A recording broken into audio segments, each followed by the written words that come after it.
और शायद इस बार हमारी थाली से महंगाई का बोझ थोड़ा कम हो जाए। ओल्ड टैक्स रेजिमे को भूल जाएं, जहां आपको LIC, होम लोन और बच्चों की स्कूल फीस पर एग्जेम्पशन मिलती थी। कि उन्होंने इन्फ्लेशन यानी महंगाई को कंट्रोल में रखा है, लिए फंड तो बढ़ाया गया है, लेकिन क्या नए एम्स बनाने से आम आदमी का प्राइवेट हॉस्पिटल का बिल कम हो जाएगा?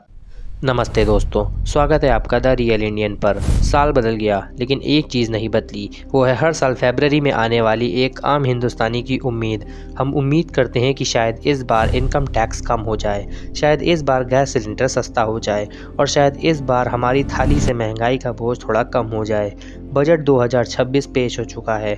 हेडलाइंस कह रही हैं कि भारत $5 ट्रिलियन की इकॉनमी बनने वाला है, लेकिन क्या वो $5 ट्रिलियन एक आम मिडिल क्लास आदमी की पॉकेट में दिख रहे हैं? आज हम द रियल इंडियन पर इस बजट का पोस्टमार्टम करेंगे। हम नंबर्स के जाल में नहीं फंसेंगे, बल्कि सीधे 3 सवाल पूछेंगे। सस्ता क्या हुआ, महंगा क्या हुआ और क्या आपकी सेविंग्स बढ़ेंगी या घटेंगी? तैयार हो जाइए एक ऐसी एनालिसिस के लिए जो कोई न्यूज़ चैनल आपको नहीं दिखाएगा। सबसे पहले बात करते हैं उस मुद्दे की जिस पर सबकी नज़रें होती हैं, इनकम टैक्स। इस बार के बजट में सरकार ने न्यू टैक्स रेजिमे को और ज़्यादा प्रमोट किया है। स्टैंडर्ड डिडक्शन बढ़ा दी गई है और स्लैब्स में थोड़ा बदलाव किया गया है। लेकिन दोस्तों, यहाँ एक हिडन रियलिटी है। सरकार चाहती है कि आप ओल्ड टैक्स रेजिमे को भूल जाएं, जहाँ आपको LIC, होम लोन और बच्चों की स्कूल फीस पर एग्जेम्पशन मिलती थी। द रियल इंडियन एनालिसिस कहती है न्यू टैक्स रेजिमे का मतलब है पैसा कमाओ, टैक्स भरो और खर्च करो। इसमें सेविंग का कोई इंसेंटिव नहीं है। मिडिल क्लास के लिए सेविंग सिर्फ इन्वेस्टमेंट नहीं बल्कि उनका सेफ्टी नेट होता है। अगर हम बचत नहीं करेंगे तो कल को किसी मेडिकल इमरजेंसी में हम किसके सामने हाथ फैलाएंगे? क्या स्टैंडर्ड डिडक्शन में थोड़ी सी बढ़ोतरी आपकी साल भर की महंगाई को कवर कर पाएगी? हम इसे सिंप्लीफाई करेंगे और दिखाएंगे कि 10 लाख कमाने वाले की जेब में महीने के एंड में कितने एक्स्ट्रा पैसा बचेगा या शायद कुछ नहीं बचेगा। बजट में अक्सर बड़ी बातें होती हैं, इंफ्रास्ट्रक्चर और डिफेंस की, लेकिन एक हाउसवाइफ के लिए बजट तब तक सफल नहीं है जब तक किचन का बजट कंट्रोल में ना हो। सरकार ने दावा किया है कि उन्होंने इन्फ्लेशन यानी महंगाई को कंट्रोल में रखा है, लेकिन ग्राउंड रियलिटी क्या है? कुकिंग ऑयल, दाल और दूध के दाम पिछले एक साल में कहां पहुंचे हैं? इस बजट में एग्रीकल्चर और रूरल डेवलपमेंट के लिए जो पैसा दिया गया है, क्या उससे सब्जियां सस्ती होंगी?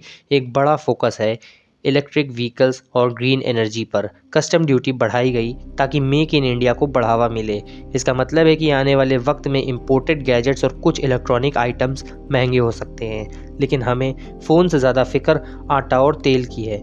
हम एनालाइज करेंगे कि क्या इस बजट में आम आदमी के लिए कंज्यूमर गुड्स सस्ते करने का कोई सॉलिड प्लान है या नहीं। मिडिल क्लास का सबसे बड़ा खर्चा 2 ही जगह जाता है, बच्चों की पढ़ाई और माँ बाप का इलाज। इस बजट में हेल्थ सेक्टर के लिए फंड तो बढ़ाया गया है, लेकिन क्या नए एम्स बनाने से आम आदमी का प्राइवेट हॉस्पिटल का बिल कम हो जाएगा? हमने देखा है कि कैसे हेल्थ इंश्योरेंस के प्रीमियम्स हर साल 20% बढ़ रहे हैं। क्या सरकार ने GST और हेल्थ इंश्योरेंस कम किया? नहीं। एजुकेशन की बात करें तो डिजिटल एजुकेशन और स्किल इंडिया पर जोर है, लेकिन जो बच्चे एजुकेशन लोन के नीचे दबे हैं उनके लिए क्या? मिडिल क्लास आज भी दोहरी मार झेल रहा है। वो टैक्स भी भरता है और उसे अच्छी एजुकेशन और हेल्थ के लिए प्राइवेट प्लेयर्स को मोटी फीस भी देनी पड़ती है।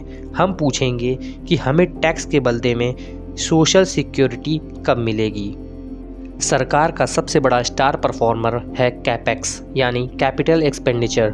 लाखों करोड़ों रुपए सड़कों, रेलवे और पोर्ट्स पर खर्च किए जा रहे हैं। ये देखने में बहुत अच्छा लगता है और देश के विकास के लिए ज़रूरी भी है, लेकिन सवाल ये है कि क्या ये इंफ्रास्ट्रक्चर जॉब्स पैदा कर रहा है? क्या ये सिर्फ बड़े कॉन्ट्रैक्टर्स की जेब भर रहा है, जैसे यूथ को एम्प्लॉयमेंट दे रहा है? बजट 2026 में MSME यानी छोटे बिजनेस के लिए जो स्कीम्स आई हैं, क्या वो उन्हें ग्लोबल कंपटीशन से लड़ने के लिए तैयार करेंगी? क्योंकि जब तक छोटी फैक्ट्री नहीं चलेंगी तब तक शहरों में नौकरियां नहीं आएंगी। दोस्तों, बजट 2026 एक विजनरी बजट हो सकता है, लेकिन एक आम आदमी के लिए ये वही पुरानी कहानी है। मेहनत करो, टैक्स भरो और उम्मीद रखो। विकास हो रहा है, लेकिन उस विकास की कीमत सबसे ज़्यादा मिडिल क्लास चुका रहा है। न हम गरीब हैं कि हमें फ्री राशन मिले, न हम इतने अमीर हैं कि हमें टैक्स ब्रेक्स मिलें।